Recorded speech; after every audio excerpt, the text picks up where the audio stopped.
Chers amis, bonjour, on se trouve la veille de Kippour. J'aimerais dédier ce cours pour le mérite de Ilan Kalfa. Alors une petite question.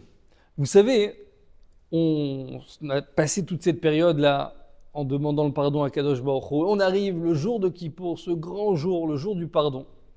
Alors j'aimerais vous poser une question. Est-ce qu'un juif a le choix de décider « je ne veux pas faire tchouva, ça ne m'intéresse pas de faire tchouva. Alors Hachem, il veut me punir, il a qu'à me punir. Mais moi, je ne veux pas faire tchouva, je ne veux pas changer, je ne veux pas m'améliorer, je ne veux pas grandir, je veux rester le même. » Est-ce qu'un juif peut se dire une chose pareille?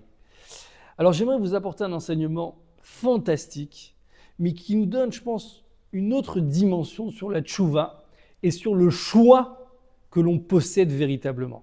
Alors écoutez ça. C'est écrit dans les halachot de Yom Kippourim, Siman Taf Resh Rav Bet 622, et vous prenez donc le Seif Bet. Là-bas, c'est écrit que pendant l'après-midi à Mincha de Kippour, on a l'habitude de lire la Haftara de Yona Hanavi. Et comme vous connaissez l'histoire, Yona Hanavi voulait se sauver de la prophétie d'Hachem. Il ne voulait pas répéter donc la prophétie d'Hachem au Ham Israël. Et c'est la raison pour laquelle on lit la Haftara à Mincha de Kippour, pour nous faire rappeler qu'il est impossible de se sauver d'Hachem Yitbarach. On ne peut pas s'enfuir d'Hachem. Comme ça écrit le Mishnah Bora sur place dans le siman que je vous ai dit, Tavresh Rav Bet. Maintenant, dans le Sha'ar HaTziyun, c'est écrit quelque chose d'impressionnant. Et j'aimerais vous le lire et vous le traduire. Vous allez voir, c'est vraiment impressionnant. Là-bas, c'est écrit comme ça.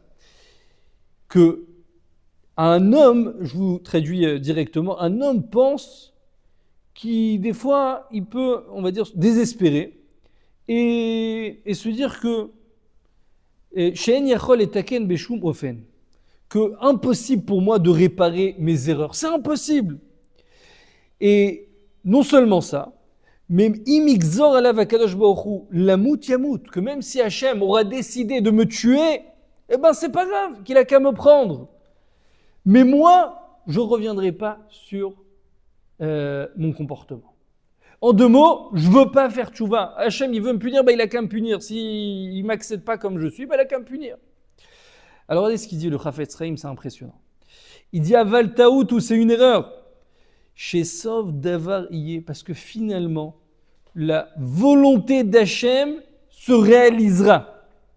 Est-ce qu'Hachem a décidé que cet homme devra réparer? Il réparera. Et non seulement ça, mais Hachem, il fera en sorte qu'il reviendra en réincarnation une fois, deux fois, peu importe le nombre de fois, jusqu'à qu'il va réparer son âme. Et le Chafetz Chaim nous dit, donc en fait, pourquoi te faire souffrir? C'est pas un choix de réparer ses erreurs, c'est une obligation. Parce que tu ne peux pas venir en confrontation avec la volonté d'Hachem. Toi, tu as une volonté, lui, il a une autre. Qui prend le dessus? Ça sera toujours Dieu, ça sera toujours Hachem. La question, combien de temps ça mettra pour arriver à cette finalité? Mais cette finalité arrivera un jour. Donc, en deux mots, de faire tchouva, ce n'est pas un choix, c'est une obligation. Si tu ne veux pas souffrir dans ta vie, tu as une seule chose à faire, c'est faire tchouva rapidement. Et donc, il nous dit comme ça, il nous dit, c'est ce qu'on voit de Yona. Yona a voulu s'enfuir, ne pas faire la prophétie d'Hachem. Et qu'est-ce qui s'est passé? Une baleine l'a englouti. Et finalement, il a, oui, dit la prophétie d'Hachem. Donc, on répète cette haftara chaque année à Kippour pour nous faire rappeler ce message. On est là, on est vivant, on se trouve devant Hachem, on se trouve devant le jour du grand pardon, le Yom Kippour. On a une seule chose à faire, tchouva. Et ce n'est pas un choix, c'est une obligation. Parce que la volonté d'Hachem, c'est qu'on devienne des gens bien, qu'on arrive à s'améliorer, qu'on arrive à se changer, qu'on arrive à se métamorphoser, qu'on arrive à être des Ovdei Hachem, des serviteurs de Dieu. Donc la seule choix qu'on a, c'est quoi? C'est de faire tchouva. Et regardez là-bas, c'est vraiment magnifique. Il rapporte à la fin la Mishnah dans Masechet Avot, dans le traité Avot, que Al Korach Atachai, contre ta volonté, on t'a mis dans ce monde. Contre ta volonté, tu mourras. Et contre ta volonté, tu donneras justice après 120 ans. Donc, chers amis, on se trouve la veille de Kippour. Il faut vraiment prendre ce message qui vibre en nous, de se dire, je suis là, j'ai la possibilité encore de me rapprocher d'Akadosh Baruch Hu, j'ai la possibilité encore de changer. Et comme je vous ai dit, Même si on a l'impression des fois, je peux choisir de me sauver. C'est juste une imagination. C'est imaginaire.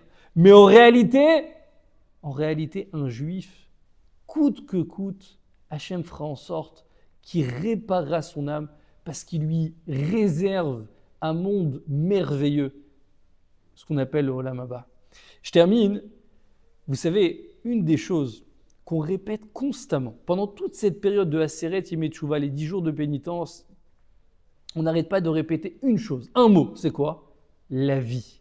Zochenu lechaim melech hafetz bachaim kodvenu besefer chaim lemanach elokim chaim. On répète à chaque fois la vie, la vie, la vie, la vie. Pourquoi répéter autant de fois la vie? Alors vous savez, on peut comparer ça à l'époque, on avait des cartes téléphoniques pour appeler au téléphone.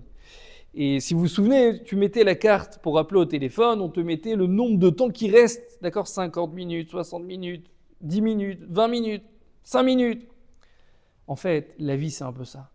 C'est qu'Hachem t'a donné un nombre de temps bien précis, que ce nombre de temps, tu dois réussir à sanctifier. Mais chaque jour qui passe, c'est un jour qui s'enlève. C'est chaque minute, chaque seconde. Ça veut dire que ce n'est pas quelque chose qu'on peut rattraper. Chaque jour, il est important. Donc on demande à Hachem Yitbarach pendant toute cette période, Zochenu lechaim, n'oublie pas la vie, on en a besoin.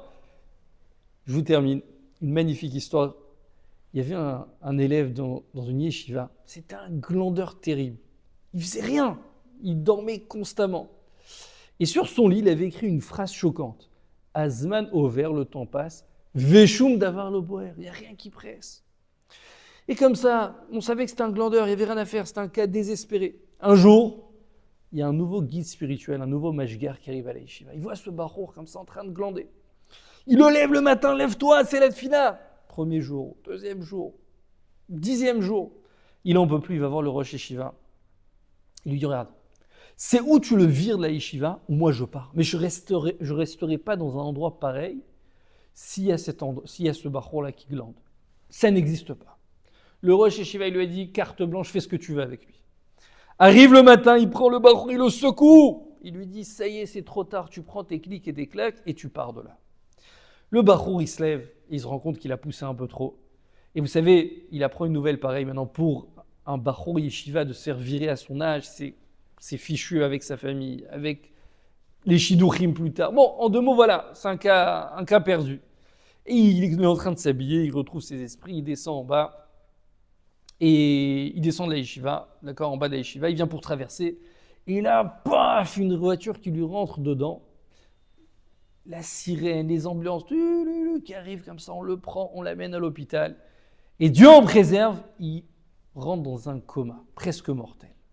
Et il reste dans ce coma, écoutez bien, presque 10 ans de sa vie. Au bout de 10 ans, il se réveille. Mais là, il voit ses parents qui ont vieilli, ses frères et sœurs qui ont déjà grandi, qui sont déjà mariés. Et je vous passe rapidement l'histoire. Il rentre dans une déprime, dans une dépression, parce qu'il voit comme ça que la vie a avancé de 10 ans. Il retourne dans sa yeshiva, c'est plus les mêmes élèves, d'accord, tout le monde est parti déjà. Et là, il rentre dans sa chambre. Et qu'est-ce qu'il voit à son lit?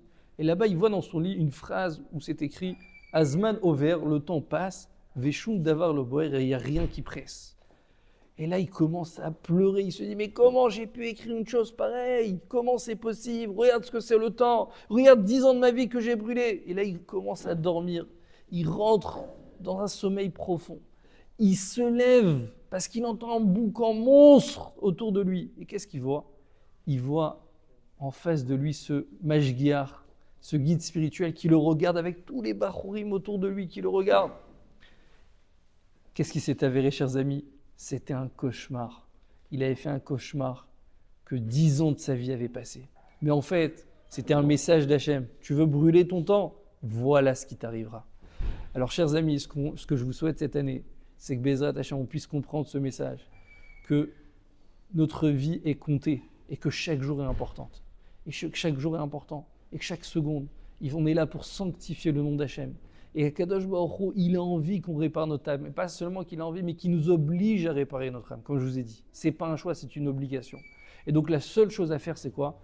C'est de se jeter dans les mains d'Hachem, se laisser guider et prendre que des bonnes décisions dans cette année. Et que Bezrat Hachem, on puisse avoir Shana Tova, Ktiva Vechatima Tova, Sorot Tovat.